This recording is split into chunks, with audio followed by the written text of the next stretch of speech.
Namaskar.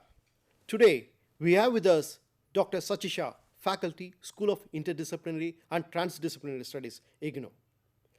Welcome to our studio, madam. Thank you. She'll be discussing on a very important topic, that is bioplastic, a sustainable solution to beat plastic pollution. It's a very important topic indeed because this plastic as such is an important invention of human being, and how this particular plastic has become so versatile, so ubiquitous that it is very difficult to manage now. You have very rightly said, Dr. Venkatramanan. Plastic is a very ubiquitous material which is used in all parts of our life. You will be surprised to know that in within 60 seconds, 1 million plastic bags may be purchased and more than 2 million polythenes will be used. What is the result? The result is that our earth is entrapped into this plastic material. Plastic, if you see, it's a polymer. It is a synthetic polymer. It is introduced, though it is introduced more than 100 years before, but it is evolving due to its various use. It can be used in the form of plates, wires, plastic box, and so on and so forth. So, plastic has its utilization, its application in almost all the sector, in agriculture sector, in railway sector, automobile, automatic, telecommunication, and everywhere. The most important use of plastic, which is increasing by 30 to 40%, is in the form of food wrap or plastic wrap. I wanted to give a glimpse to our viewer about the plastic pollution and how severe the problem is. You can see in the picture that plastic is deteriorating not only our environment, our health, but is also creating problem to our landscape. It is a global concern.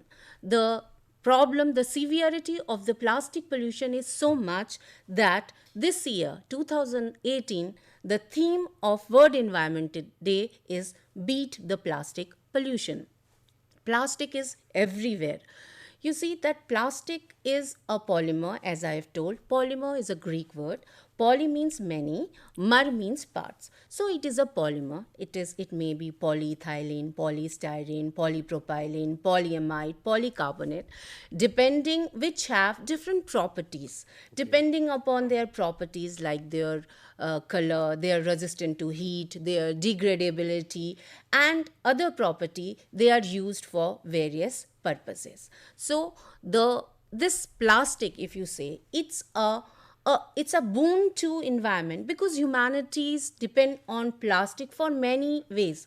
The main characteristic which has been found for plastic is that it should be resistant to heat, microorganism, and other environmental effect.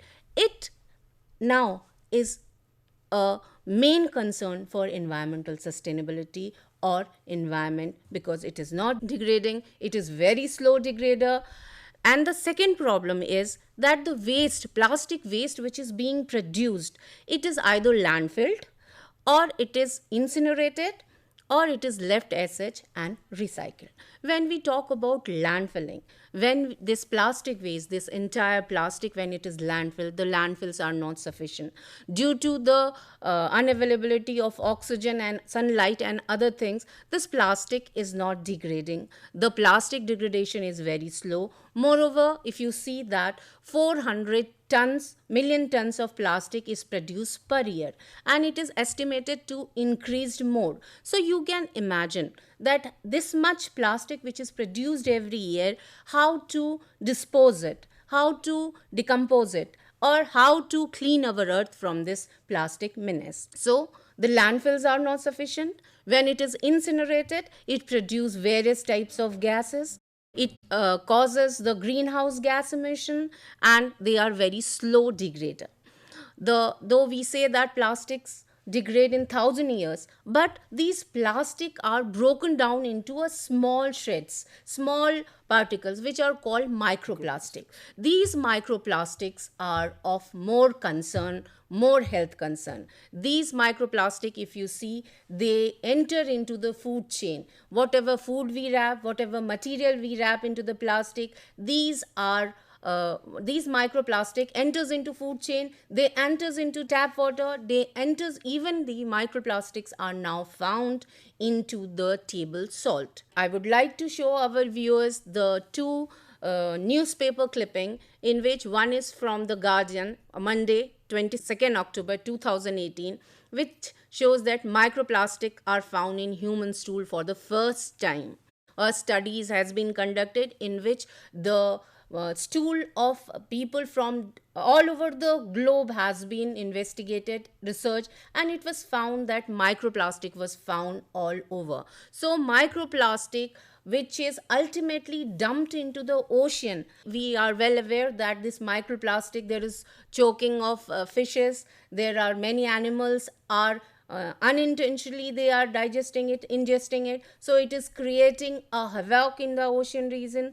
And these microplastic, ultimately they are found in the stool, so they are entering into the food chain. There is one more clip which shows that microplastic have found their way into your gut. So the same way, this microplastic, it is, the title is very interesting, the not so good gut feeling. So it is entering into our food chain, into our environment, into our ecosystem, into our entire global sphere. So the plastic is a big menace, is a big problem which the entire humanity is facing now. So what is the solution?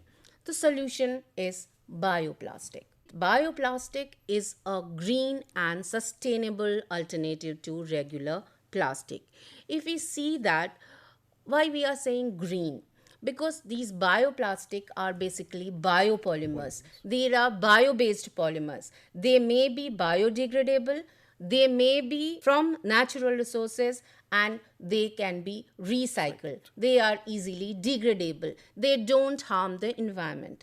The second thing why these are sustainable alternative, when we talk about the plastic polymers, the plastics are also called petropolymers because they are manufactured from petrochemicals, basically natural gas, etc. So these petrochemicals, due to increasing oil prices, due to their environmental impact, and more of the environmental consciousness, environmental awareness about the plastic has led to a search of new alternative for bioplastic. Here I wanted to tell you that the bioplastic is not a new concept. The bioplastics has been used long back. The bioplastic from cellulose, nitrocellulose, has been used in 18th century. But after the use of chemical, with the boom of chemical polymers, with the boom of chemical plastic, the use of bioplastic was reduced. So after 1980 or so, the chemical plastics are predominantly used. The use of wool, ceramic, and other product has been stopped. But with the increasing awareness about the plastic creating the problem, or microplastic creating a problem, the bioplastic again came into limelight or into picture. So these are green and sustainable alternative to regular plastic. These are bio-based polymer. They can be bio-based also and biodegradable, or maybe both. They can be produced from the starch, cellulose, or any natural resources. So these are bioplastic is a sustainable solution, a green solution for plastic waste or plastic pollution. As I've told you that bioplastic, if we talk about conventional polymers or conventional synthetic plastic, there are mostly they are produced by petrochemicals. For example, polyethylene, polypropylene, as I've told. They, if you see in the bottom down, the petrochemical is the raw material. But the biodegradable or biopolymer or bio-based plastic, they are based on renewable raw material, as you see that. They can be biodegradable and based on renewable raw material, or they may be biopolymer. Example of biopolymers which are based on renewable raw materials are that bio-PE, polyethylene, or bio-based PET, bio-based PTT. Example, biopolymers, if they are biodegradable and based on renewable raw material. They are polylactic acid, which is most demanding and most favorable plastic as far as environment is concerned. Then polyhydroxyacetylide, then starch blends, different type of biopolymer. Again, there are biopolymers which are biodegradable, and but they are found with petrochemical raw material, though they are manufactured by petrochemical raw material, but they are biodegradable. The rate of biodegradation is high. They are PBAT, PBS, etc. See, when we talk about plastic, the use of plastic, if we talk about the polythene, polybag, the use of plastic is for very limited period of time or very short period of time. So they are used for very short a period of time and discarded. So for this we need the type of bioplastic, the type of biopolymer which can be degraded very easily, and the degradation rate is high of organic polymer. So if we talk about biopolymers, the organic polymers, the polymers which are bio-based, are more in demand because they can be disposed very easily. Then if you see that again, if we talk about biodegradable polymers, the biodegradable polymers can be from biomass product.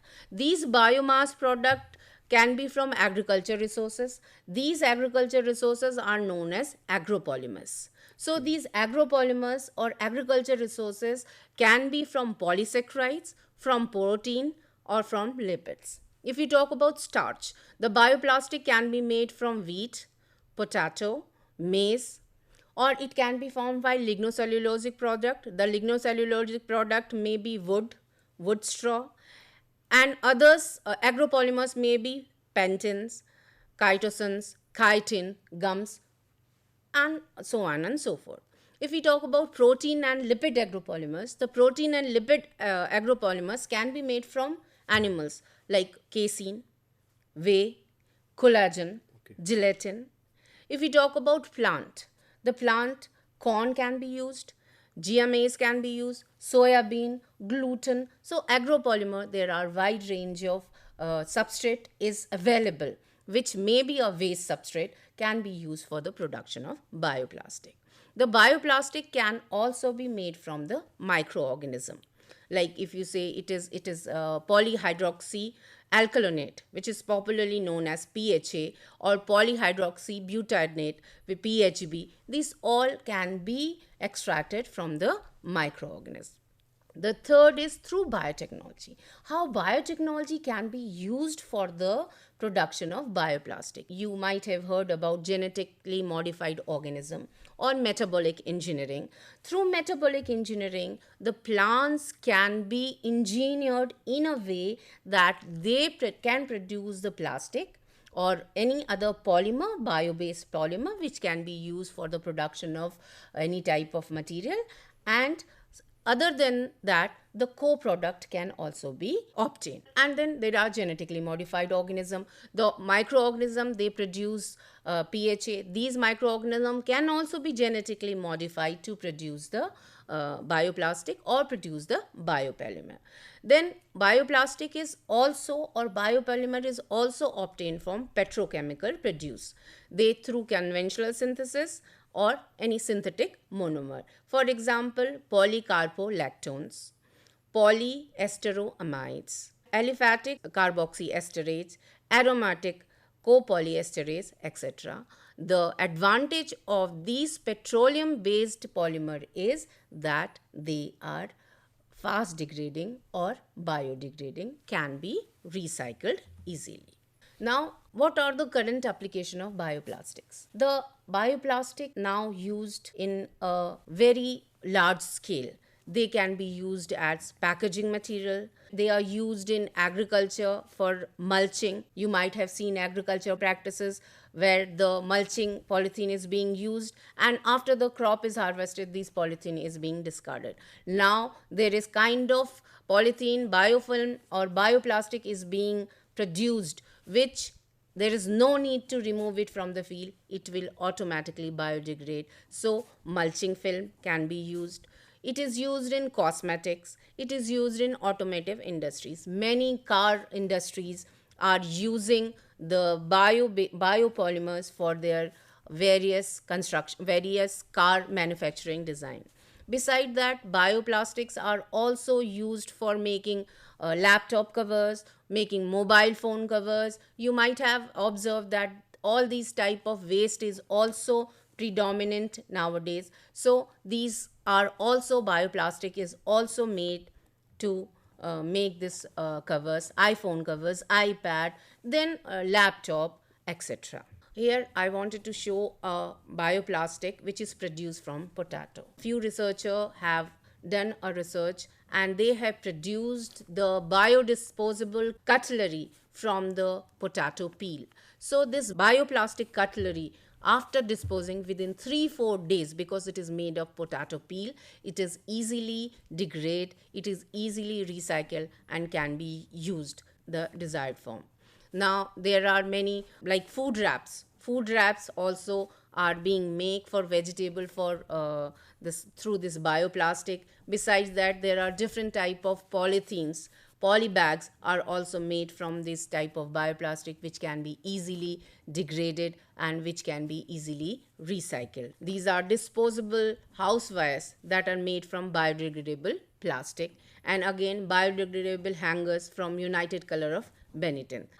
As I've told, that bioplastics are used in almost all sector. They are used in medical sector and health sector also. When we talk about, we take the capsule, we take the antibiotic capsule. Nowadays the capsule is also formed in the form of bioplastic, which is easily ingestible. There are adsorbable skin stapler, there are disposable medical screws which can promote the bone growth, there are various type of orthopedic pin, etc., which are made of bioplastic. So bioplastics are tremendously used and they are helping the humanity as well as environment for their better benefits, etc. So why we are going for bioplastic? The reason I have told that bioplastic are sustainable. They are, what is sustainable? Sustainable means that they are in harmony with the nature. They are not damaging the environment, and they are in a way that they are not affecting our future generation also. So because these are easily biodegradable, easily recycled, they are produced from the biopolymers, bio-based products, so these are sustainable. The second thing is what we said, that manage end of life. We say that life to cradle approach, that from beginning, from manufacturing, processing, production to dispose, there is a the end of life approach, that it is up to grave, it is being managed. Consumers are more happy when you talk about bioplastic.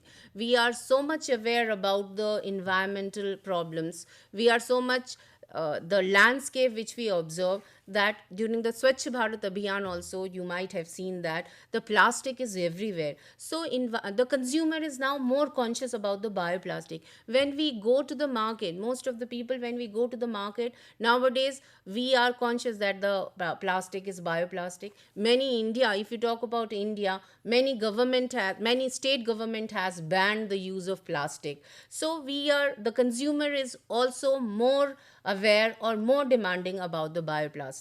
The need of bioplastic is increasing. It is estimated that up to 2020, the demand of bioplastics will be more than 50 to 70%. So due to this consumer demand, due to this environmental awareness, the bioplastic demand is also improving. Then the bioplastic is also improving our carbon footprint.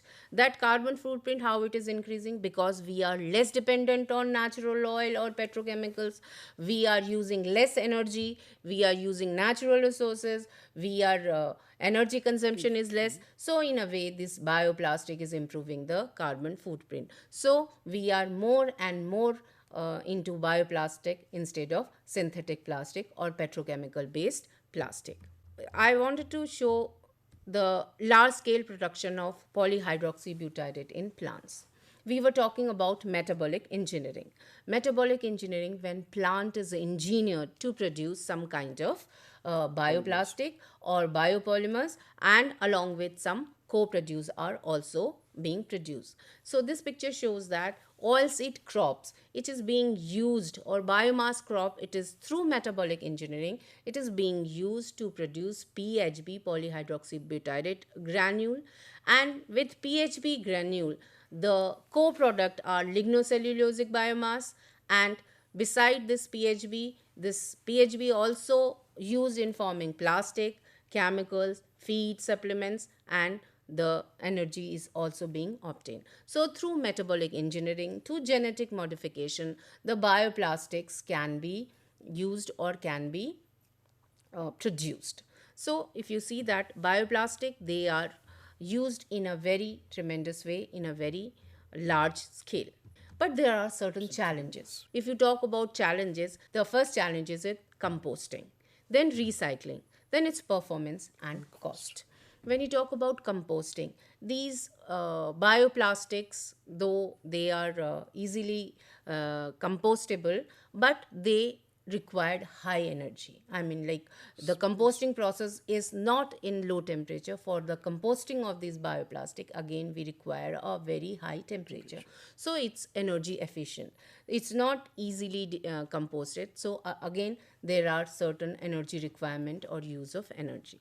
The bioplastics are recycled, cannot be recycled with synthetic polymers, so when, or synthetic plastic, so it is very difficult to segregate. When there is waste, there is very difficult to segregate the synthetic polymers and the biopolymers. So when we talk about recycling, it's not easy, because the process by which synthetic polymers are recycled, the biopolymers are not recycled in that same process. Then performance. When we talk about the performance of bioplastic, not all bioplastics are biodegradable, as I've told. The performance, if you see that, they are highly dense. The biopolymers are dense, so they are heavy as compared to synthetic polymers. So their performance is also, because of their weight, because of their density, the performance of this bioplastic is also not that desirable as it is expected. And then cost. The cost of bioplastic production is high. There are certain manufacturing processes which required high cost. So when we talk about economics, so as far as economics is concerned or cost is concerned, the cost of bioplastic is also quite high. So these are the challenges which bioplastic face when we talk about the manufacturing or use of bioplastic. So in nutshell, what I wanted to say, that the use of plastic is very ubiquitous. It is used in various forms, and the annual production of plastic is quite high. When we talk about the hazardous effect of plastic, we see that landfills, incineration, large amount of plastic, it is available. So what is the option? The option, or sustainable option, or the green option, is bioplastic. The bioplastic, which is made up of biopolymers. It is made from natural resources. It is recyclable. It can be from plant, it can be from petrochemical or cellulose or any other material, protein, lipid material can be used for biopolymer. So biopolymer is the option, or it is a sustainable option to beat the plastic pollution. Thank you very much, Dr. Sachisha, for an informative lecture.